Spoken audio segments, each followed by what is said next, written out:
you doing? Welcome back to my channel. It's the first New Metal Monday of the year. Now, if you are new to this channel and you have no idea what I'm talking about, New Metal Monday is a weekly video that I put out on my channel, basically recommending the new releases that came out the previous Friday. And I do this, like I said, on a weekly basis. And if you haven't checked out any of my other New Metal Monday videos, and there's a fair amount of them, there's a whole playlist of New Metal Monday down below for 2023, but this time I'm going to be adding a new playlist for New Metal Monday 2024. So all of the videos that come for the next year will be in that playlist. It's pretty self-explanatory stuff. But like I said, I'm back with New Metal Monday, where I talk about my favourite new releases of the week, and it's the very first New Metal Monday of 2024, and we're just easing in slowly with 3 brand new albums and 1 EP that I want to talk about, but no doubt it'll get a lot busier as the year goes on. Now, just like I discussed in my Bandits of 2023 video, and if you have no idea what I'm talking about and you haven't checked that one out yet, it'll be in a corner somewhere around here. I'll link it up here so you can go and check that out. I will be adding links to my favourite tracks off the albums that I'm recommending to you guys in the description box below, so after you've watched the video you can just click on the YouTube link of the album that you want to check out. That will take you to another YouTube video that will have my favourite track from the album, and hopefully you'll be able to discover something that you really love from there too. Okay, so first up I have Engulf with The Dying Planet Weeps, and this is the debut album from the American death metal band. This record begins by lulling you in softly with a real sense of foreboding. There's something really creepy and sinister about it before it rips your face off entirely with intense riffage, chugging madness, really cool pitch harmonics that support some proper demonic guttural growls. The gutturals in this are nasty, nasty, nasty stuff, and we're coming in strong right at the very beginning with those stompy stomps. This is a really cool old school death metal record with a modern approach with a wee sprinkling of technical brutality. The guitar work in this is very technically precise and it's absolutely amazing. You can really hear the heavy bass lines throughout this record, and the blast beats are just beyond ridiculous. And again, this is a one-man band project. The solo projects that are coming out, whether they're under a label or independently released, never fail to amaze me. The talent that's coming out of these guys is beyond an absolute joke. I wish I had that kind of talent. I cannot play to save myself, but the talent that comes out of these solo projects is just absolutely unbelievable. So not only are these riffs incredibly heavy and really, really filthy, they're ridiculously catchy, and they're going to be bouncing about your head for ages after you listen to them. Now, the really cool thing I like about this record is it is a sharp, short punch to the senses at only 36 minutes long, but considering we're at the very beginning of the year and we're just getting back into the swing of things with new releases, this is definitely a record you want to check out just to kind of shake off those cobwebs. Also, if you are a fan of Morbid Angel and early Decapitated, you're definitely going to want to get onto this one. A real standout moment for me on this record was definitely Ominous Gatherer. It had a very distinct Slayer feel about it, especially the opening riff that you can also hear throughout the track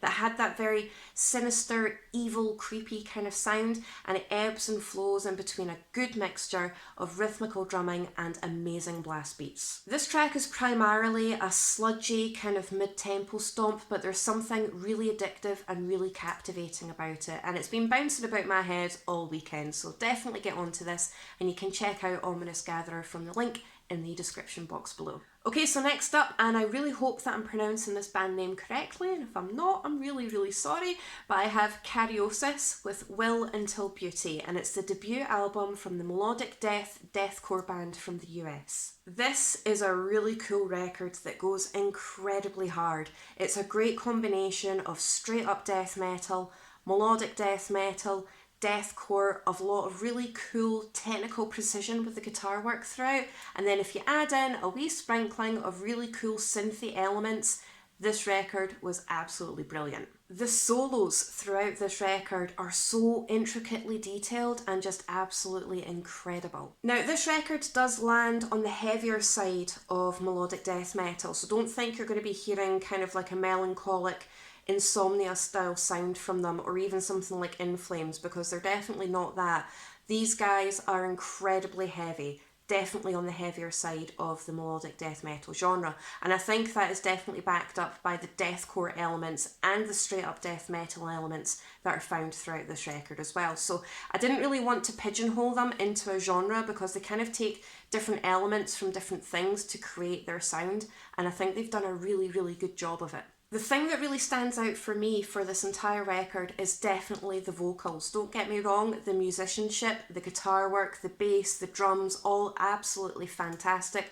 And I love synth. We all know that I love well-placed synth throughout a metal album, but it was definitely the vocal ability that stood out for me on this record. You've got a great combination of your proper death metal growls, you've got some really cool fry screaming, and you've got that goblin-esque cattle decapitation style shrieks as well throughout, so it really does keep you on your toes and it does keep things really, really interesting. So yes, it is melodically stunning, but it's incredibly brutal, it's aggressive, and it just goes really, really hard with the ferocity. Not to mention the thunderous, face-melting breakdowns. Mind blown. This is a debut album as well, and the guys have done a really good job of this. I adored this album. So if you are a fan of the likes of, like I said, Cattle Decapitation, Psychroptic, Allegion, these kind of bands, you're definitely going to want to check out this. My favourite track of this record is definitely What Must Be Done. The Stompy Stomps are back. The Stompy Stomps are incredibly heavy and continuous throughout this track. Tremendous blast beats in this, really epic guitar work,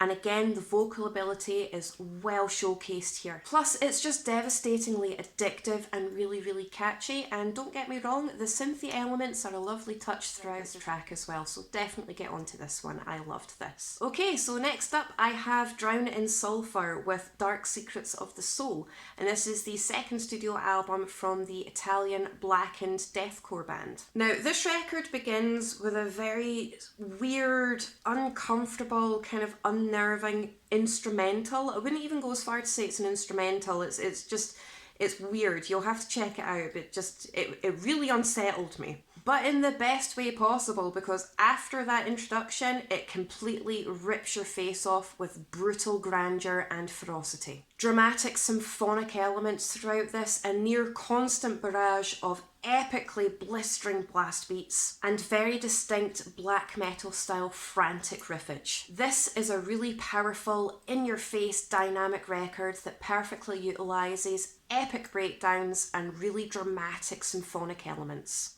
But it also has that odd, melancholic, melodic, clean vocal style stuff throughout it as well, which I found very surprising. But overall, this is all about the grandeur, it's about the breakdowns, it's about the near constant barrage of blast beats, really, really guttural, demonic vocals, and it's just really, really intense and very, very grand. So if you are a fan of the likes of Fire is Murder, Cataclysm, Septic Flesh, Dimmu Borgir, Make Them Suffer, these kind of bands, it's basically that all rolled into one, and that is the result. Unholy Light was definitely a standout moment for me on this record. The breakdowns in this, oh, they're tasty. Oh, they're so tasty. So typically towards the last part of the video, my camera decided to die, and now we have a slightly different camera angle, and nothing is going right with this video today, but we're going to bash on anyway. So like I said, Unholy Light is a tasty, tasty track. The breakdowns in this are absolutely filthy. This is a really layered track that really showcases the band's musical prowess, and the symphonics throughout this track are just absolutely amazing as well. So definitely get on to this one, you will not be disappointed.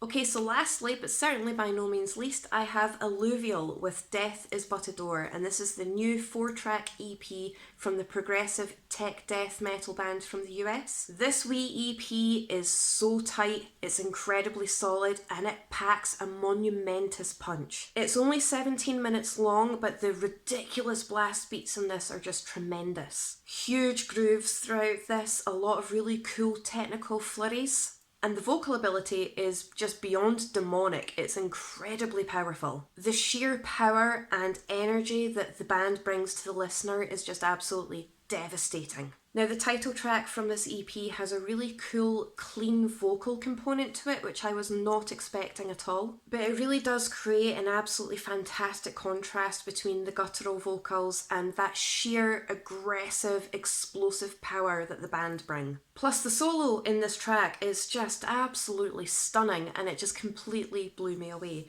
So if you are a fan of the likes of the Black Crown Initiate or the Zenith Passage, you're definitely going to want to get onto this one. And that's it for this week's New Metal Monday, the very first of the year, and it's been an absolute disaster with my camera, but hopefully it has turned out okay.